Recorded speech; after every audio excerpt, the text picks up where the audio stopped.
So last year, the day after Thanksgiving, I had to be at work at 8 in the morning. I don't drive, so I had to take the train, which meant that I had to be at the station by 6 a.m.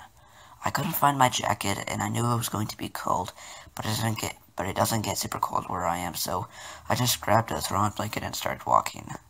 I was almost to the platform for the train, and I had just barely missed the first train that would have gotten me to the work slightly early. When a guy got off the train, he started yelling stuff at me, but I had headphones in, so I don't know what at all he said. He was riding his bike in the opposite direction, so I didn't think too much of it, and just kept walking. All of a sudden, the guy flies up behind me, and he almost hits me with his bike. He starts cussing at me. Why the hell have my beautiful body wrapped up in a blanket in this cold weather? Then he offered me his coat, but I said no thanks, that I was fine. All of a sudden, out of the blue, he asks if anyone has ever gone down on me. I said I was so stunned that I couldn't say anything. Then he said, I'll lick your pussy for free. At that point, I gained my composure and just said, I'm leaving now. And he said some other vulgar things as I was walking away. I was so freaked out that I was shaking, and I was so thankful that he left me alone after I walked away, because there weren't any houses or cars around, and the only buildings were businesses, but no one would have been there yet. So, creepy motorcycle guy, let's not meet ever again.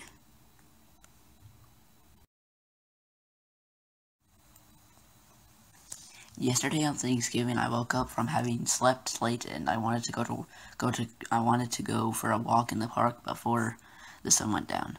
As I pulled into the parking lot, I noticed a van next to me. There was a woman outside the passenger door of the van. She whirled around and stared at me for about 6 seconds. Her face was completely cracked out. It had that sunken reptile look. Her eyes were absolutely dead. I could tell she was completely out of it, and in the driver's seat was a greasy-looking old man. He was just staring at me. I got out of the car and wasn't too worried yet, because this park is kind of on a busy street. I began walking towards the path that would lead me into the park while constantly looking behind me. The crackheads were now in their van, rooting around for something. As I made my way further into the park, the sun began fading fast. I was also upset because I really look forward to walking in the park for stress relief. But the darker it got, I kept worrying that the couple was following me, or waiting around the next bend for me. Finally, I gave up any chance of enjoying this stroll and decided to return to my car. This is where it gets doubtly odd. As I exited the trees and made my way back to the car, I saw the van. At this point, I was about 2 minutes from my car. The woman was outside the passenger door again, only this time the man was standing next to her. She began making sharp, high-pitched mewing noises and then moaning. Then a blue light appeared before my feet and kind of danced back and forth in front of my feet. The guy was holding a flashlight and shining it through the van windows directly in front of me. Every internal alarm I had was going off. Both the man and the woman were watching me with dead eyes, the woman still mewing. I was still afraid to run back into the trees and risk the incident where no one would be around to help me. I decided to just risk the chance that I might be faster than them, that I could get in my car quicker, and then they could do whatever it was they were going to do to me. I began walking at a very fast clip towards my car while keeping an eye on them. As I got 5 feet from my driver's door, the man made a beeline for me, his blue light hitting me in the eyes. He was right at my trunk, heading for my driver's door when I shut it and locked the doors immediately. The woman walked in with my passenger door and just stared at me. The guy did the same at my driver's door. I flipped the man off and very obviously mouthed the words, "Fuck you," in slow motion. I started my car and sped off away from the park and returned home. Then I called my family, who are all in a different states than me, and told them I love them and miss them. So, creepy man and woman in the park, I hope we never, ever meet again.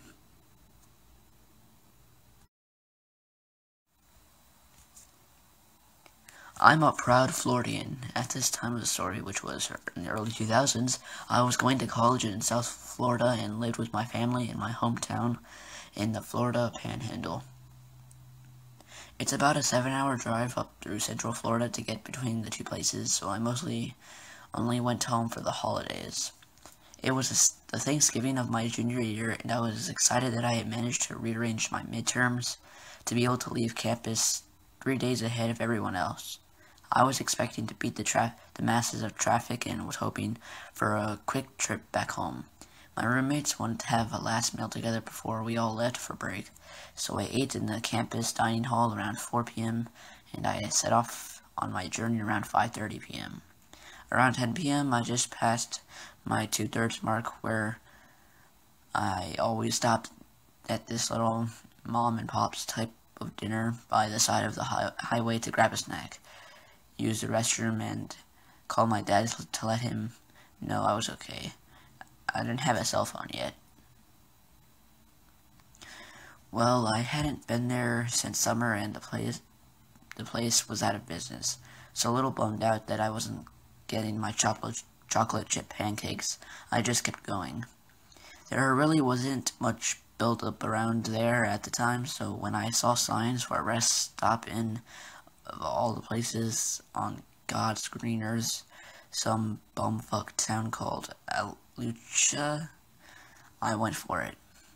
So I went and parked directly under the streetlight for safety and used the facilities, called my dad, etc., etc., etc. I didn't see anyone else there except for a very exhausted-looking woman who approached me asking for directions, saying she was with her husband and 2 small children from Virginia, and they had made a wrong turn trying to get to Disney. So I left the rest area and was walking back to my car when I noticed a beat-up, unmarked gray or bluish work van parked this close to the driver's side of my 95 Honda Civic. Yeah, okay, I thought that's pretty weird.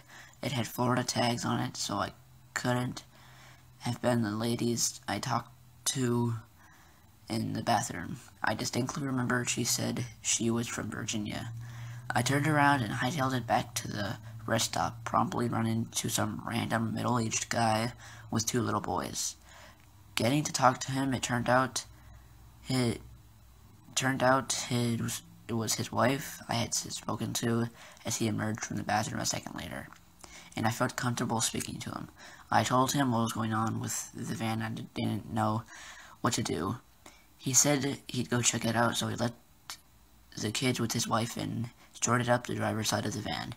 He stood there for a moment before speaking. His voice awkwardly quivered, but we could hear him yell it from where we were standing some 100 feet away.